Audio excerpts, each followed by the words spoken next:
Hey, hey, Okay, and folks. we're live. Hey everyone, welcome to the fourth event of the Solana Wormhole Hackathon. We have a really exciting guest today. We have Robert Leshner, who is the founder of Compound. He's going to be doing a 45 minute deep dive into all things Compound. There's been a lot of exciting things going on, and so him and Tully are just going to have a friendly chat about it all. Quick reminder, registrations for the Solana Wormhole Hackathon officially ended last night.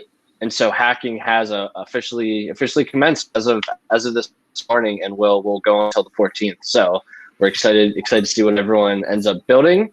And two quick notes: there's a chat tab where you can drop any public communications, and we also have a questions tab if you have any questions for Robert throughout the chat, and we'll take the last 10 minutes to answer them all for you. So I'm gonna jump off totally, and I'll leave it to you. Cool. Awesome. Really good to connect with you, Robert. It's awesome to have you here. So, kind of like, do you want to give a brief background how you ended up in crypto and like how you started Compound? Yeah, absolutely. So, I have, always been, in my heart, a little bit of mix between a finance person and a builder. So I started my career in finance, working in interest rate markets, and had a lot of fun, learned a lot. Got really into the math and science of all of that, and then along the way, sort of moved out to California and became, a traditional sort of venture-backed software founder, and always was observing crypto, sort of from the sidelines. So, started looking at Bitcoin back in the day, did a little bit of mining in 2013, but never beyond just being a hobbyist. And then when Ethereum came out, it was sort of an aha moment for me, because I said, oh, you can actually program assets and value. Now that's exciting to me. I like the idea of, a new currency that would compete with existing currencies, but the idea that you could have essentially like, a Turing complete programming, platform on a blockchain to route logic and assets and wealth was like mind blowing to me. And I said, I have to do this immediately. And so, immediately jumped in and basically, built what was missing in the space, in my opinion, and also what I knew, which was creating interest rate markets for crypto assets. This started in 2017. It was before the word DeFi was a word yet. Back then it was, hey, we can actually create, an entirely functioning financial market running on a blockchain. That's crazy. Let's see if it even works. When we started, we had no idea if it would even work. A lot of this was like completely untested. No one was really building entirely new financial markets, as executable autonomous code. And so, it's been quite the journey since. We've basically, been operating for 3 years, and we're here now with $2.5 billion of assets supplied to Compound. Did you instantly think of it as a marketplace, as like a financial marketplace? Yeah, we did. So, early on, from the very earliest moments, like, all right, well, how do you even build, a market on a blockchain with that? Well, we have to build the whole stack. We have to build a market. We have to build, an application. There's like, if you go all the way back, there was designs for like a mobile app to like access Compound with. And over time, very early in like 2017, we figured out like, oh, like the open nature of building on a blockchain means that we can just focus on like one specific piece, which is like creating a market and like making it accessible to other application developers and interfaces and like builders, and really narrow in on just doing like one thing extremely specifically and very simply, and that's just creating an interest rate market. And it wasn't intuitive at first. Like, day zero, we didn't get that. It took us like a couple like months of like just like tinkering in the garage, to realize that that was like possible. That's super cool. Like I had like, I think, similar like education. I as an engineer at Qualcomm, I like traded on the side, like, interactive broker style trading with an API, and never made like any money, just kind of but I was fascinated by like smart contracts platforms when Ethereum came out, because I thought that you could kind of like bolt NASDAQ on top of it. Like, didn't really think through all the implications of this until maybe like a year ago, where as we were building the system, you know, you kind of start getting into the nitty gritty of it. How do the mechanics of the stuff actually works? And as you described, I think it's been pretty amazing for me to see how small pieces that are just a small thing, just a central limit order book, or just a lending market, or just an AMM, can now all function together. Yeah, it's so cool to watch it all unfold. And like, yeah, the research and discovery part, and like learning like the nuances of the blockchain were like, you know, the first 6 months to a year of what we were doing. Like now, you know, in 2020, it's like there's starting to be like very common patterns of like how you build an application on blockchain. It's like there's shortcuts. It's like, oh, now everyone like, you know, has pools of assets, and like everyone is like using like this, you know, some shorthand techniques to like make a system work for thousands of users, as opposed to like iterating over individual like addresses or accounts, and like all these things, like using indices to track value. But like when we had to like learn all of this stuff in 2017, there was nothing like in the wild yet for us to learn from, right? Like, and so now like I envy like, you know, DeFi founders who are able to look at like this whole like, you know, spectrum of products that exist and say, okay, this is great, I like that, let me cherry pick the best pieces from all of these different things, as opposed to like inventing everything for the first time.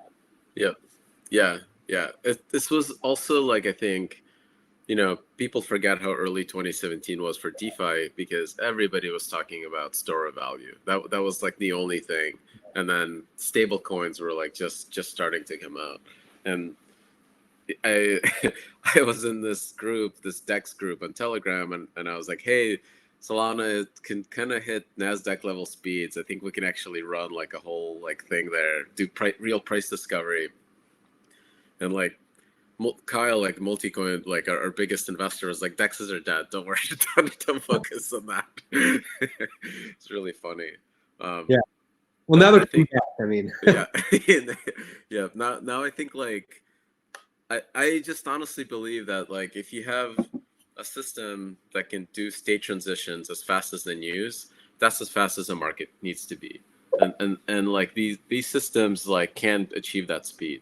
We can actually have open permissionless systems that have as good of a price as a centralized one. And that means that there's no need for these centralized services, you know, for the most part, for the big use case. Yeah. If it wasn't, you know, going to be a DEX, what did he encourage you to, you know, focus on instead as the first application? He didn't have that much foresight, but that was his sentiment. And then I think the idea of a fast blockchain was intriguing in itself, that we could kind of our like kind of secret sauce. Like I think like these systems are really hard, and when you bet on solving 2 or 3 computer science problems, you're kind of aggregating risk. You know, you're compounding the risk. Right? Like oops. Hey Austin, you're still there, right? Okay. Oh, sorry, I actually clicked the button to maximize your screen. Yeah. Okay. Oh, Yeah. And like we got super lucky with a single solving a computer science problem just by sheer dumb luck. Was this like idea of using a clock outside of consensus, like actually constructing it, and the rest is just hard engineering problems. And I think that's why we've been fairly quick at building stuff and shipping it. But like when you have like more complicated systems where unknown computer science problems, it just becomes harder and harder to estimate when anything gets done. Do you having like clock, having a clock, I mean, it's such a hilariously simple example, but like you know, the amount of times that like, you know, we've struggled with like very basic blockchain primitive, you know, things, you know, so far have been like, oh, there's not a clock. It's sort of like a consensus for miners, like, you know, and it's like, well, how do you build like and measure interest rates over time in this specific nuance of how a blockchain actually operates, right? So that's what I love about sort of like going to like the most primitive level and like trying to unlock new functionality. These are like hard problems, like almost philosophical to some extent. How do we as humans define time, right? Like there's we've built a bunch of oracles, right? Like based on the sun, position of the sun in the sky. And science, you know. Yeah. Yeah, this has been like an interesting experience because I feel like we're taking the old world like and rebuilding it like much faster, right? Like we even in like some ways like governance, we went through like 2000 years of governance evolution, I think, in blockchain in like a span of a decade. Oh yeah, we went through like 20 years of R&D in like a very small amount of time. Like yeah, I'm just amazed at how much has happened in the last like 2 or 3 years in terms of just like knowledge about how this stuff works and seeing new use cases and applications. Like it feels It's like we're like golden era, like that's beginning right now. You guys, I think, have been a huge part of it. Not in the even just the use case itself that you're famous for, which is the interest rate, but I think on the governance side as well. Did you anticipate that being so important? Sort of. So day zero, we basically had this vision where we said, okay, if you're going to build a financial market on a blockchain, the goal of it is that it sort of runs on its own forever. And we knew there was going to have to be this like giant leap between like starting off as like, 6 engineers in an attic in like a building in San Francisco. Like that's literally how we started. So like there's a financial market that just runs on its own forever. Right. And we knew there was going to be this like gap between those two things. But early on, we just like waved our hands in the air. We're like, oh, one day there'll be like a DAO or something that like manages it. Like the very, very first versions of the white paper, like we're like, oh, we'll figure out how to have it run on its own. You're like, we'll discover and research and science all of that later. The more important thing is like getting out a proof of concept, seeing if it works, how it works, like how is it composable with other applications, like what happens next before making it permanent and like autonomous, like forever. So we knew it was extremely important. We just didn't know what it was supposed to look like or what it was supposed to be. And I actually think like at the end of the day, like the goal is just make it run forever, right? And like governance is just like one of the like words that gets used for like how do you make it sort of one upgradable so it like can improve, because like it's just completely hardened, it's not going to run forever. It's going to be obsoleted in like 2 years. So one is like, how does it improve? And the second is like, how can you make it so that it's essentially censorship resistant, or like one person or one party can't just like mess up the whole show, right? And like those are the two virtues. Like they both have to exist. And like we looked at Bitcoin as like a reference in a lot of ways, because like Bitcoin evolves, not quickly by any stretch of the imagination, but like it evolves, right? And at this point, it's completely hardened. And so, like we, looked at other systems where they could evolve extremely fast, but they weren't hardened at all. And there's this like trade-off and this like competition between these two virtues. And so, I think every like protocol or application or whatever needs to find its own like trade-off that it wants between like upgradability and no one can mess it up. And like it's not perfect. You can't have both like extremes completely. That's like I think technologically impossible at this moment, right? But we designed a governance process and system that we thought best achieved that for our specific application. And so I also don't think any of this is like one size fits all. What like works for one protocol or application isn't ideal for another protocol or application. What works for one blockchain isn't ideal for another blockchain, and like all these things. But I think we developed a lot of like early research that other teams can like learn from, and like again like cherry pick the best pieces from, and like learn from, and like like apply them in new and interesting ways. So we basically have what I believe to be like a really good effort to make a system that's able to evolve, and one party can't just mess it up. Or many parties. Yeah, that's awesome. I love how open you guys are about like building and letting other people build, like with your research, right? I mean, that's really hard for like to balance that as a startup founder, where you're working your ass off in a dingy 500 startup office, right? Like on ramen, right? And then somebody uses your code. But it is, I think, humbling how quickly like the space flourishes because of that. Like it makes me feel like I'm a small, a small piece, but in a very important system.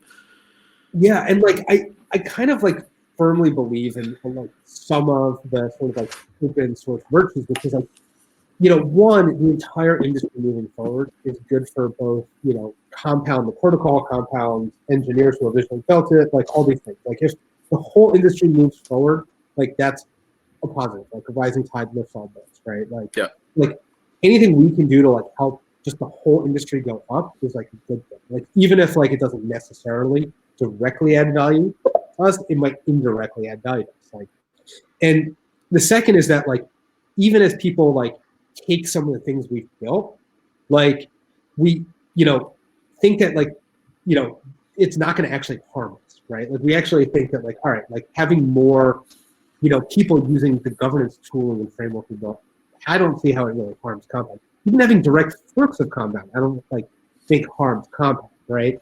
It like draws attention back to like, the original in a lot of ways. Yep. So, I'm a huge proponent of like sharing. I think there's a lot of other approaches you can take, but like I think just like, really making sort of research available, making code available, and doing all of these things is like extremely positive for everybody, and hopefully comes back to us in delightful ways. That's awesome. I'm like so happy to see like open source ethos and projects actually win in the space over anyone that's building proprietary stuff. I don't even remember their names anymore. Yeah, exactly. And like there will be, completely proprietary things that get built in this space. Like one of the scariest things is when like, we have a massive technological incumbent like Google and Apple, Facebook and Amazon that wants to create, a system like this. We're not going to have this like same openness, right? Like, and like at the stage we're at right now, I think like it's a completely different framework than when one of those incumbents is really trying to like compete against the ecosystem. So I am very curious to see how all this plays out. One of my core hypotheses is that like there's going to be development coming from massive technological incumbents over the next couple of years. We already see it. Some of the largest incumbents. We're starting to see it very quietly from some of the largest, tech incumbents. And so, it's possible, and I hope that the sort of like open source like community, builds tools that get the critical mass and scale and like integration to the point that they're not able to be disrupted. Otherwise, we might be left with like a lot of the virtues that brought so many people into the space, being co-opted. I'm very curious to watch how this unfolds. Yeah, me too. I hope we don't have like, the Google Android being the de facto Linux. Right? Like that happening to the space would be really sad. It's possible though. Like we're still so early that that's a very distinct possibility. I think like some of the nuances on finance are, especially lending, are really tough to get. Like we kind of live in a world where we have this idea of like a credit score oracle that's fairly well trusted, right? Like a company can kind of use it and give me credit. And do you think that's going to be, a lot of people have tried this, right? Like Jane, and it's just too hard. Is that problem due to adoption problem? Like they're just too early, or is it just impossible? Like in your mind? Yeah, that's a great question. And it's funny because like when we were building Compound, we looked again at like, the limitations of like what's possible on a blockchain.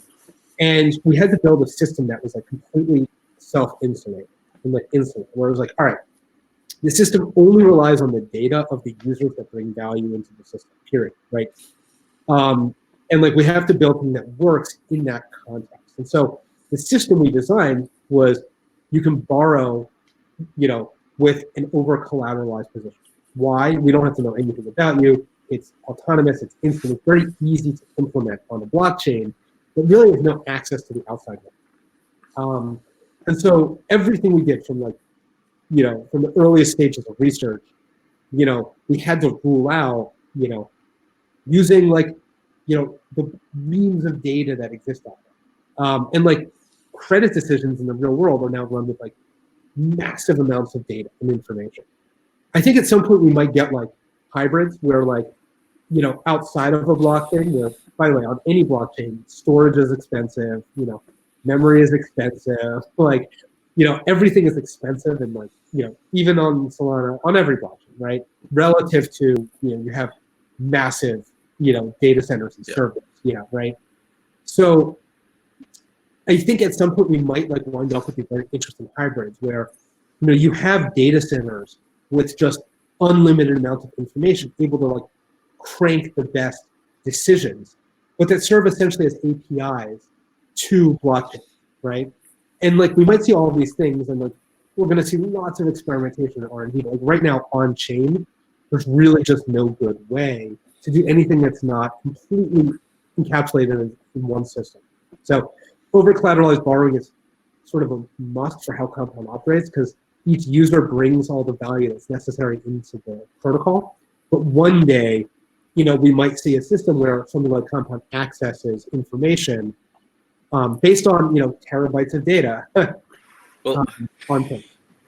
I think like, have you guys thought? Did you ever have this thought? Like I had this recently. We're kind of watching Circle and some personalized tokens as an opportunity to build a marketplace for effectively my credit score. My personalized token, right? Right, can then be used without changing the Compound. I can collateralize that thing to borrow against ETH, and that is effectively over collateralized loans. But from your perspective, it's over collateralized. But from my perspective, it's fractional because I'm betting my reputation, so to speak. I think like there's some. Is that doable? Do you think? Do you think that'll like? Absolutely. And like someone will like have like a fork of Compound one day that uses like personal tokens, right? And like what are personal tokens? There's so far only like 10 of them, right? But like a number of people have just said, I'm going to tokenize myself in different ways. Some have said it's a share of future income. Some have said it's an hour of my time. Some have said, I don't know what this does yet, but here's my name as a token. You can buy it. And that would be like a very cool like shortcut to having credit on chain. The scalability of that I would question, because like people are so unique and they each have to do their own tokens, and there's like 10 people that have done that. But like that would be a really fun sort of like shortcut. So if anyone's listening to this that wants to build something like that, it's be trivial to like issue a token on Solana to do that. And I think like my feeling of like what's building a layer one is like taking these unscalable things and seeing what happens if we just allow them to scale to like 1 billion people, 100 million people, some absurd number, right? Like I think like a bunch of stuff will fall over, but the things that will succeed I think will be transformative to the rest of the world. Like it. Absolutely. So one of the reasons why I think DeFi found such like critical mass so early in product market fit on Ethereum was it doesn't matter that it's somewhat expensive and somewhat slow, right? It just doesn't matter. If you're doing financial transactions, whether it's trading or borrowing assets, if it takes 45 seconds and it costs you $3, compared to existing finance, that's like mind-boggling that something can happen in 45 seconds and for $3, right? Like, because existing financial transactions are just like, in general, like for doing large trades or large, financial activity, just so slow and so expensive, right? But it crowds out like so many things that aren't worth, spending that much money on. Like games were one of the original ideas where it's like, oh, you put a game on a blockchain. It's like, not really, right? Like, nobody would want to play a game where every interaction is like slow and expensive, right?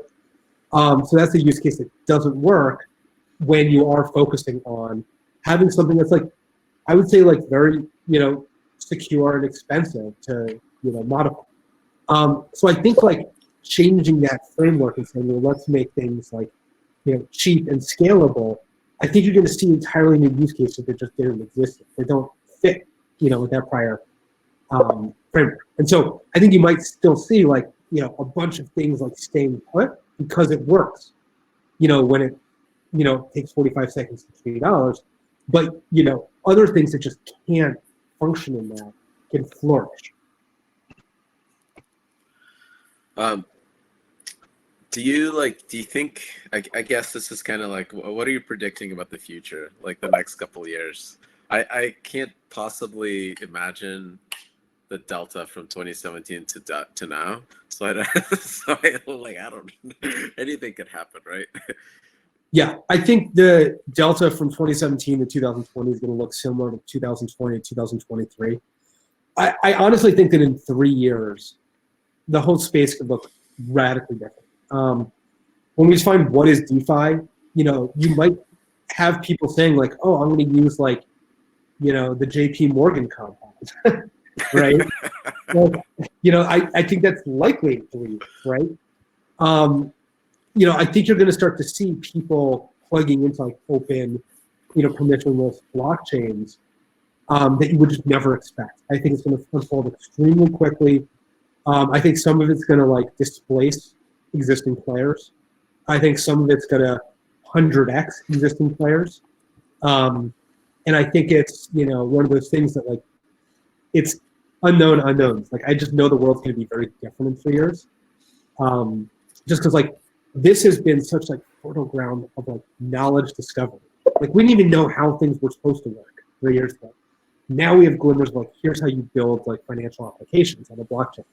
And so I think now that we know, there's just so much hunger and curiosity from, governments, large companies, everything on down to individual developers that I think we're going to see a lot of new development. Same. Like I agree with you. I think like we've kind of broken through a lot of the tech barriers. Like the last 2 years have been really massive for not just R&D, but like actual implementation of like kind of the bottlenecks. I think ourselves and our competitors have done a tremendous job in actually like shipping stuff and getting those ideas out to out live. So I think it's going to really accelerate in terms like every boom brings people into the space, and this new boom I think is bringing new people into the space, and now they have like all those crazy ideas. They now have all the tools to actually go execute on them, so they have more options than they need in a lot of ways. Yeah, I think the next wave is going to be unbelievable. Yeah. There's a question that I'm kind of interested, like that's on the board, like the breakdown between Compound, Uniswap, and QuickSwap, and like that composability. Like, is that part of your vision? Like, how do you guys view it as part of like you're planning on it? Like, is this like a roadmap thing? Like, sorry, can you be more specific? I guess like, are you guys building interfaces and tools that expand on composability? Like, or are you thinking more like insular, like we're adding compound features? Yeah, so we're focused on really on compounds, knowing that the ecosystem itself builds composability in ways that we never could. So the thing that we're focused on is expanding the surface area of how many people are actually able to tweak compound the protocol. This financial market with $2 billion, like, we're trying to increase how many different teams and developers are able to expand on it, knowing that some of them are going to just mash it up with Uniswap and mash it up with another system. And so we're really focused on just like enabling that expansion. So a lot of the governance tools that we built are so that community members or like other teams or other projects can like actually like propose and implement core changes to the way Compound works. And so we're kind of like focused on enabling the expansion as opposed to like building the expansion ourselves. Got it. That's very similar to us, right? Like Wormhole, like this thing, it's a bridge built by a different team, by a community, and it bridges two networks. And to me, this is kind of like when you have two ecosystems, the bridges will be built. Like like somebody will go and do it simply because there's now like opportunity to move stuff across, right? It's almost like kind of happens on its own. But we're definitely excited to like support these folks.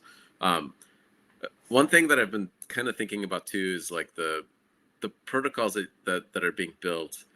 There's often this kind of misconception that they're capital inefficient because of this over collateralization. But my theory is that since all these pieces are open, that the actual positions themselves are collateral, are valuable, right? Like if I deposit collateral and I get the token back, that token is fungible and tradable as well. Yep. Do you guys see that? Like, do you guys see that as a more accurate form of accounting than like a book at like, I don't know, Wells Fargo or something like that? Absolutely. I mean, absolutely. So it's funny because, we've had 3 versions of Compound so far. Version 0, which nobody ever got to play with. It was really just R&D. Version 1, which was like, it was a monolithic smart contract deployed on Ethereum, and it was very simple. It was, you can put a token into the box, or you can borrow a token from the box, once you've already supplied an asset, that's it.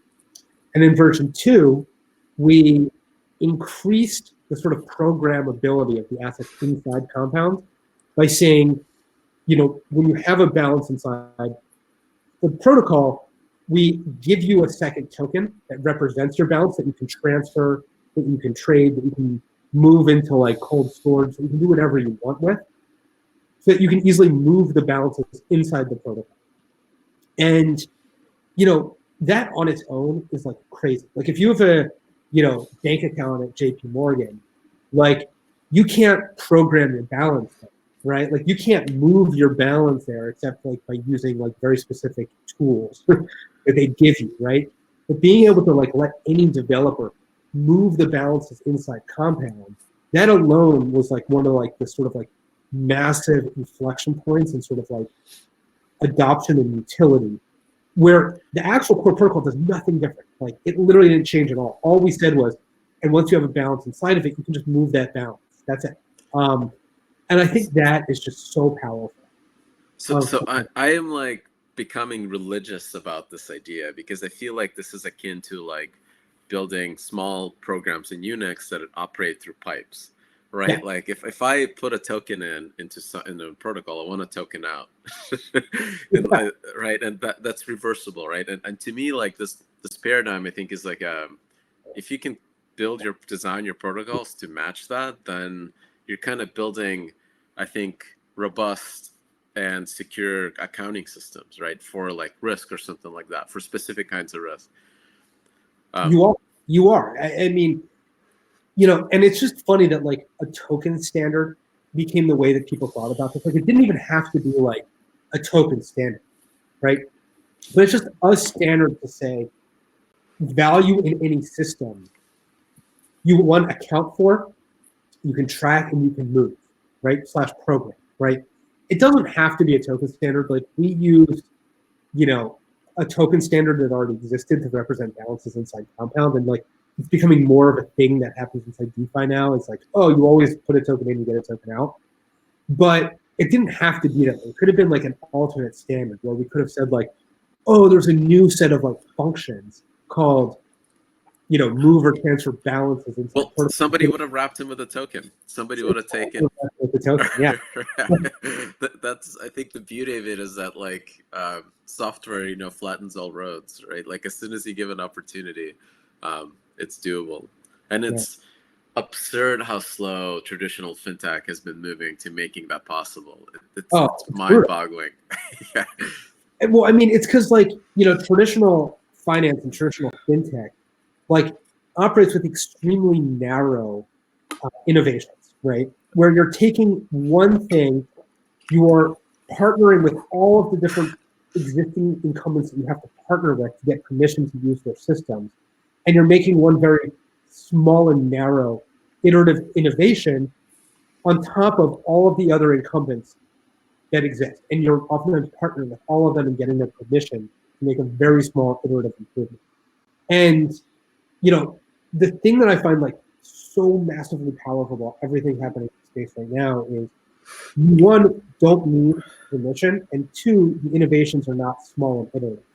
And that's why you're seeing this like exponential liftoff in terms of what's happening in DeFi, is because you don't need permission, and permission takes a long time. So you can get to market in like days, not years. And the improvements aren't tiny incremental efficiency gains. They're reinventions across the board. And so the pace of progress in DeFi is just clearly exponential. and the pace of progress in fintech is extremely linear and very like lightly sloped. And like that is a powerful magnet, one, to draw in more adoption into the space, but two, to completely disrupt existing financial systems and incumbents. And I think, the inflection point is already happening. Like the first 2 years of DeFi, everyone was like, this is so slow, it looks like this.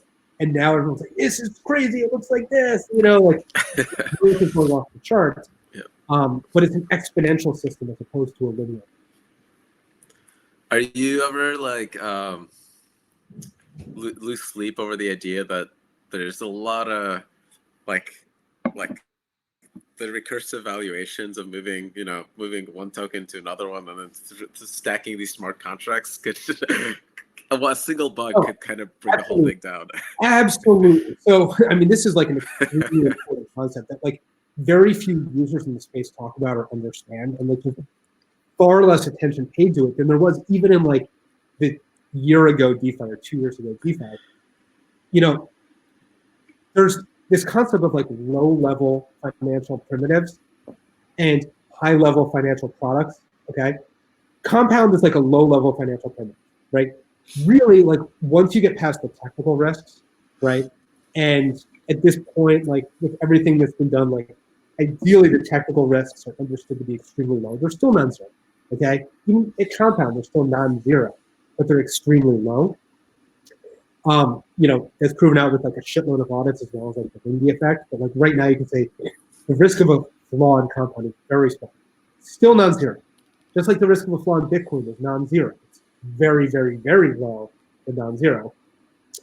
It's a low-level system. It doesn't rely on really any other financial products or systems. If something else goes down, likely Compound's completely unaffected. It's a very low-level system.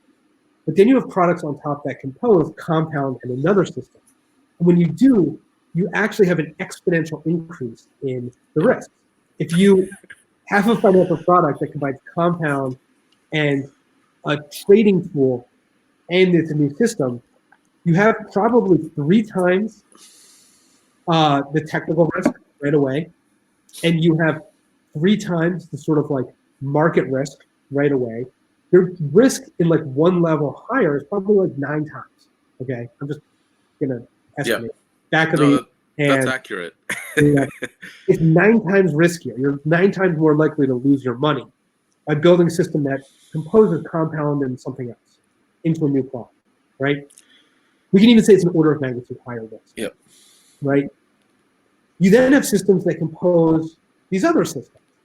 It's probably an order of magnitude more risk. Every hop higher you go, you have 10 times the risk. And like in existing financial markets, people are very good at asking the questions about like, what are all of the risks packaged into this, right? And like, people are extremely aware of all of the risks and they map them out. Like, what are all the things that can go wrong all the way down the stack? In DeFi today, people are extremely bad at that. And it's one, because there's not that many like people that have seen a whole generation or a cycle of like screw ups, right? And two, like people like aren't trained yet to care about those risks or those problems because they haven't burned people enough times. But like in existing financial markets, all of the return goes to the people who analyze risks the most carefully. Right? And that's not happening. So people don't understand the difference between like, a low-level system like Compound and like a system that's so high level that it composes like 15 other protocols and systems. And you're like, yeah, why would I want 4% in Compound when I can get 6% in this thing up here? And you're like oh my goodness. Like, buyer beware, man. Like, people are getting burnt, right? Like, a few days ago, there was a system called Harvest over on the Ethereum blockchain. It was like, Harvest is like so high level in the stack that it's like, gosh, they composed a lot of different risks. And like users didn't care. They're like, I get 20% in Harvest versus 4% down here.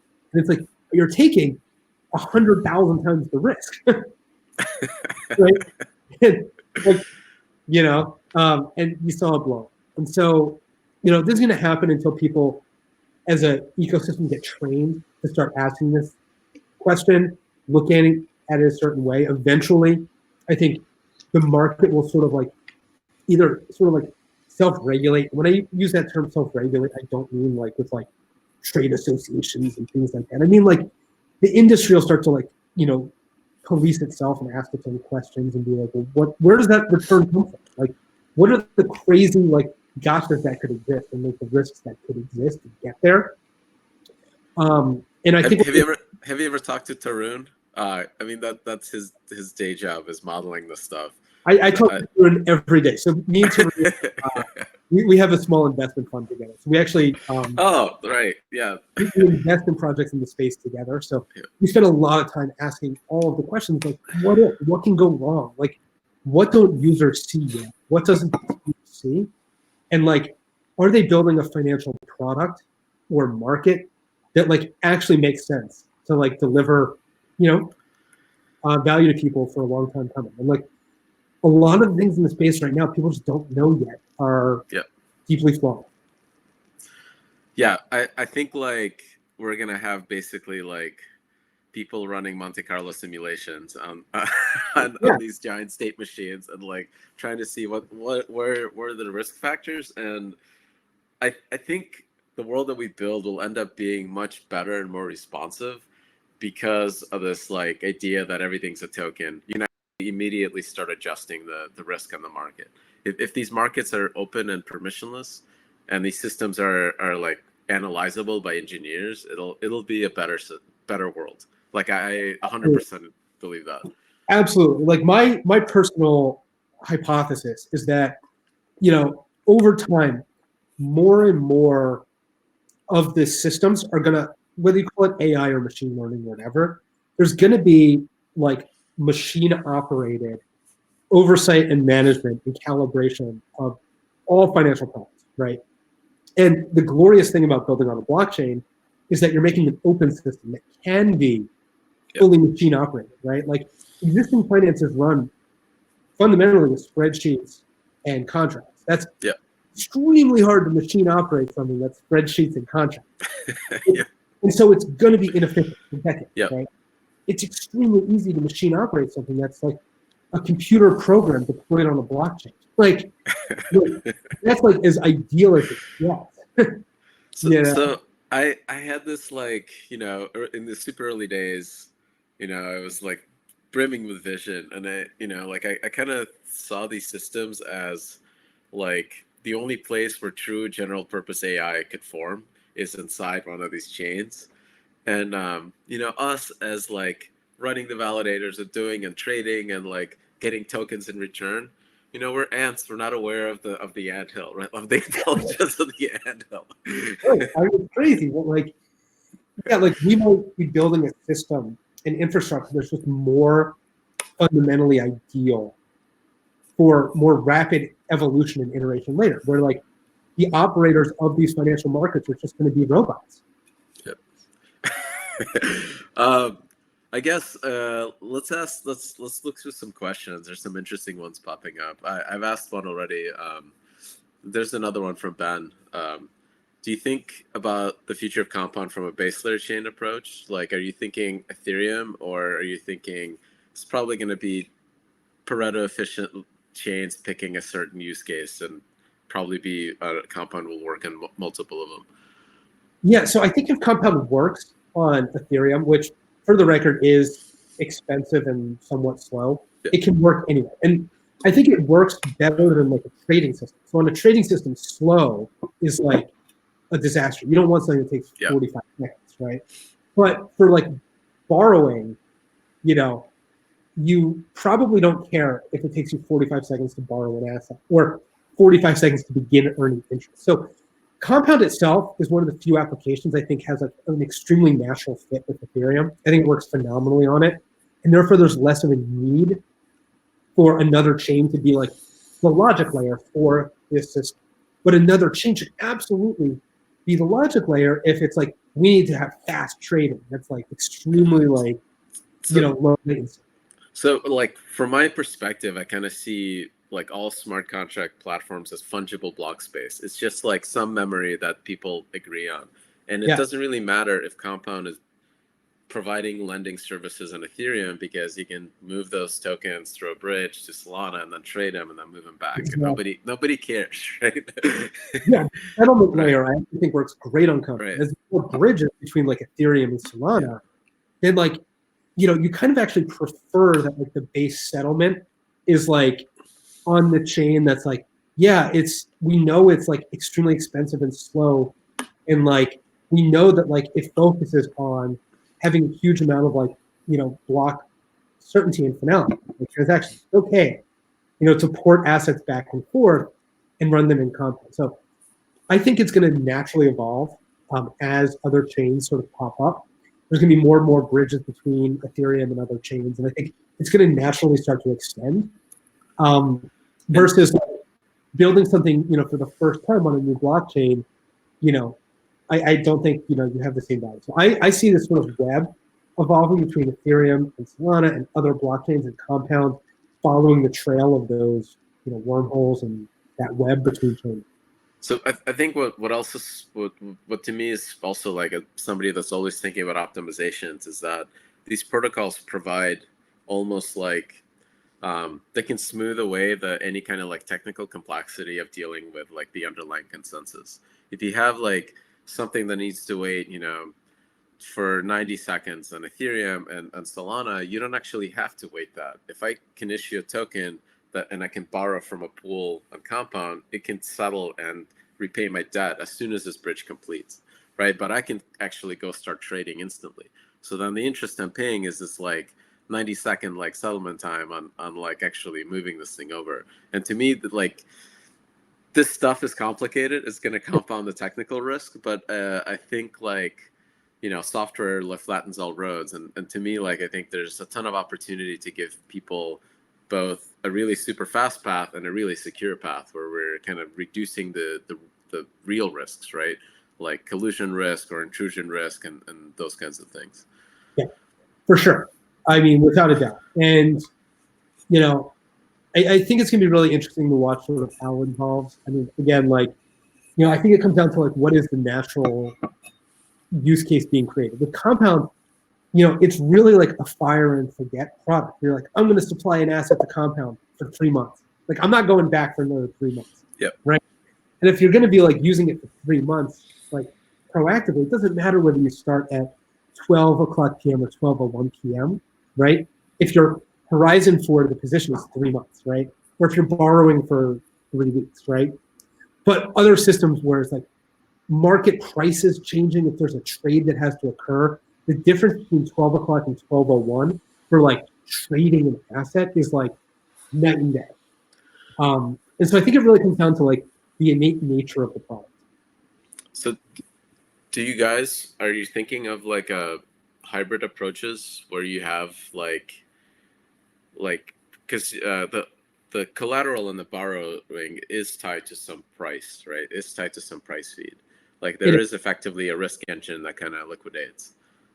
There is. So, and the risk engine allows the community to liquidate. So we basically create like a capitalist free market and like incentivize different actors to come in and just shop risk, which has always been super effective and we love.